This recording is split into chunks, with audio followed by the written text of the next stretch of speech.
దగ్గరికి వచ్చాయి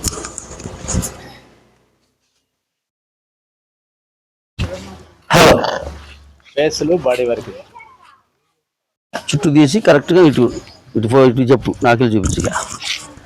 స్టార్ట్ అన్నప్పుడు నాకు స్టార్ట్ అని చెప్పు. అందరిని చూపించి అందరూ పడాలి.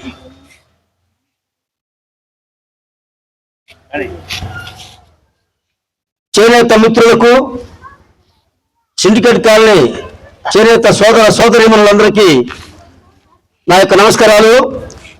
నేను మీ అందరికీ తెలుసు, నా పేరు శ్రీ వెంకటేశ్వర్లు, జాతీయ చేనేత ఐక్య వేదిక సంఘం జాతీయ అధ్యక్షుడిని, బీసీ నవచైతన్య వేదిక వ్యవస్థాపక అధ్యక్షుడిని. మిత్రులారా, చేనేత రంగం పాలకుల నిర్లక్ష్యం వల్ల దారుణమైన పరిస్థితులు ఎదుర్కొంటుంది. తీవ్రమైన సంక్షోభంలో కూరుకుపోయింది. దీనికి కారణం ఆనాటి నుంచి ఈనాటి వరకు పాలకుల నిర్లక్ష్య వైఖరి దీనికి కారణం. ఒక పార్టీ కాదు, ఒక నాయకుడు కాదు, తిలా పాపం తలా పిడికలు అన్నట్టుగా చేనేత వ్యవస్థను, చేనేత రంగాన్ని సర్వనాశనం చేశారు ఈ పార్టీలు, రాజకీయ నాయకులు. ముఖ్యంగా ఇప్పుడు మనకి అతి పెద్ద ఉపద్రవం ఏంటంటే, అసలు మగ్గం అనేది ఇక 4 ఏళ్ళు 10 ఏళ్ళు పోయిన తర్వాత ఎక్కడో మ్యూజియంలో పెట్టుకునే పరిస్థితి దాపరించింది.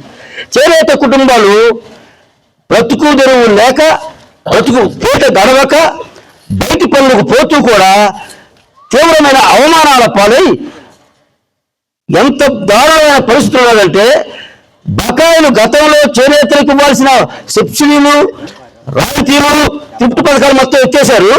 కనీసం ఈ తయారు చేసిన సరుకును అమ్ముకోవటానికి కనీసమైనటువంటి మార్కెటింగ్ సదుపాయం కూడా కల్పించరా ఈ పాలకులు. అదే కాకుండా గత ప్రభుత్వంలో 24,000 చేనేతలకు ఇచ్చారు అనుకుంటే, ఆ మహానుభావుడు ఈ 24,000 ఇచ్చి ఉన్న కంచం లాగేసుకున్నట్టుగా వ్యవస్థనే నాశనం చేయటం మొదలుపెట్టేశాడు.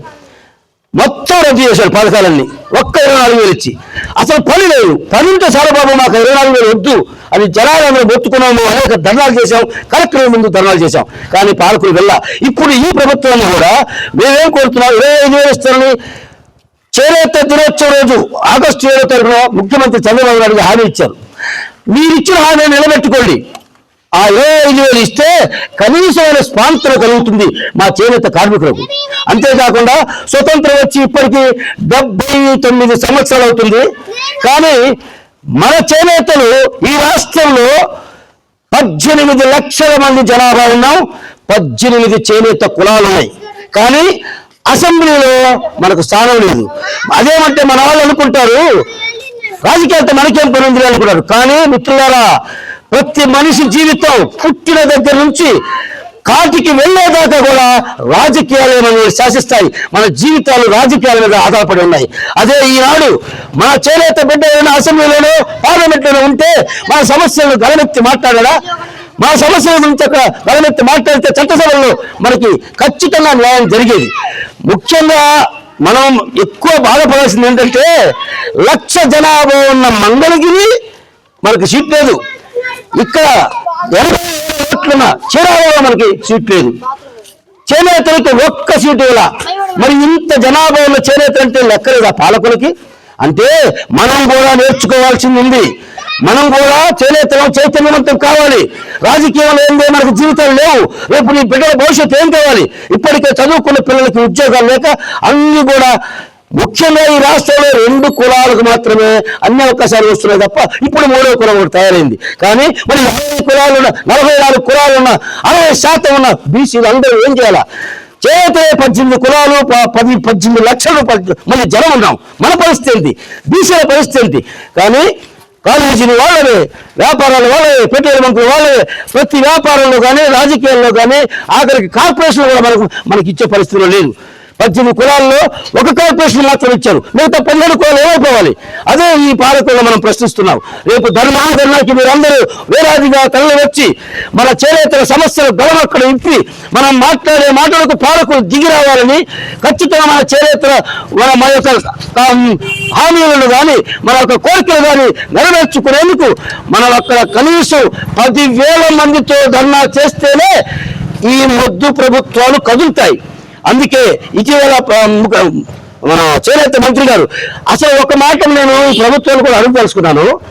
చేనేత ఇప్పటికి శాసన మండలిలో మీ అధికార పార్టీలోనే పంచుమర్తి అనురాధ గారు ఉన్నారు కదా, అలాగే కందికొట్ట వెంకట ప్రసాద్ ఉన్నారు కదా ఎమ్మెల్యే, 2 సభల్లో మా చేనేతలు ఉన్నారు కదా, ఇద్దరు వీళ్ళకి వచ్చు కదా మంత్రి పదవి. వీళ్ళకైతే పోగంటే ఏంటి, కొనికంటే ఏంటి, పుంజమంటే ఏంటి అనేది మొత్తం వాళ్ళకి తెలుసు. ఈ కోణం ఈ జాతిలో పుట్టినవాళ్ళు కాబట్టి ఎవరికో మీరు ఇచ్చారు. కానీ ఆమెకు ఏమీ తెలియక ఎవరు ఏది చెబితే వాళ్ళ ఆమె మాట్లాడుతుంది. అదేమంటే ఏప్రిల్లో మొదలు పెడతాం, ఏప్రిల్ నుంచి 2,000 విద్యుత్ ఇస్తా ఉన్నారు. ఇది కరెక్ట్ కాదు. తక్షణమే ముందు 25,000 రూపాయలు ప్రకటించి మా చేనేతలకు ఇవ్వాలి. అలాగే 200 యూనిట్లు కూడా ఖచ్చితంగా ఇమీడియట్ గా అమలు చేయాలని కోరుకుంటూ, మిత్రులారా మీరందరూ దయచేసి బస్సులు పెట్టే అవకాశం ఉంటే బస్సులు కూడా పెట్టబోతున్నాము. ఇక్కడి నుంచే దాండపేటలో ఒకటి, ఈపురపాలెంలో ఒకటి, అలాగే చీరాల్లో ఒకటి, పండుపల్లిలో ఒకటి పెడదామని ముందుగా అనుకున్నాం సూచనప్రాయంగా. అవి మాట్లాడిన తర్వాత మీ అందరికీ ఇంటిమేషన్ ఇస్తాం.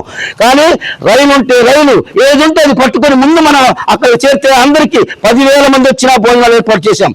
10,000 మంది వచ్చి 20,000 మంది వచ్చినా కూడా అందరికీ భోజనాలు ఏర్పాటు సదుపాయాలు అన్నీ ఉన్నాయి. ఇక్కడి నుంచి రవాణా సదుపాయం కూడా కల్పిస్తాం. కాకపోతే రేపు సాయంత్రం కల్లా డిసైడ్ అయిన తర్వాత మీ అందరికీ చెప్తాం. ముందుగా మేము చెప్పకూడదు కాబట్టి అందరూ ప్రతి ఒక్కరి ఇంటికి ఒకరు వెళ్ళి దయచేసి చేతులు జోడించి నమస్కారం చెప్తున్నా. ఇదే ఆఖరి ఉద్యమం. చేనేత అంతరించిపోబోతుంది. ఇప్పుడు మనం కాపాడుకోకపోతే భవిష్యత్తులో మగ్గం అనేది మనకు కనబడదు. మన జీవితాలు ఇలాగే ఎండకి, వానకి, చలికి వణుకుతూ బ్రతుకు భారం అయిపోతుంది. కాబట్టి మీరందరూ తప్పకుండా చేనేత ధర్నానికి 22వ తారీఖు మంగళగిరి తరలి రావాలని పేరు పేరున అందరికీ చేతులు జోడించి ప్రార్థిస్తూ ఈ అవకాశం ఇచ్చిన కాలనీ వాసులందరికీ శతకోటి నమస్కారాలతో సెలవు తీసుకున్నాను.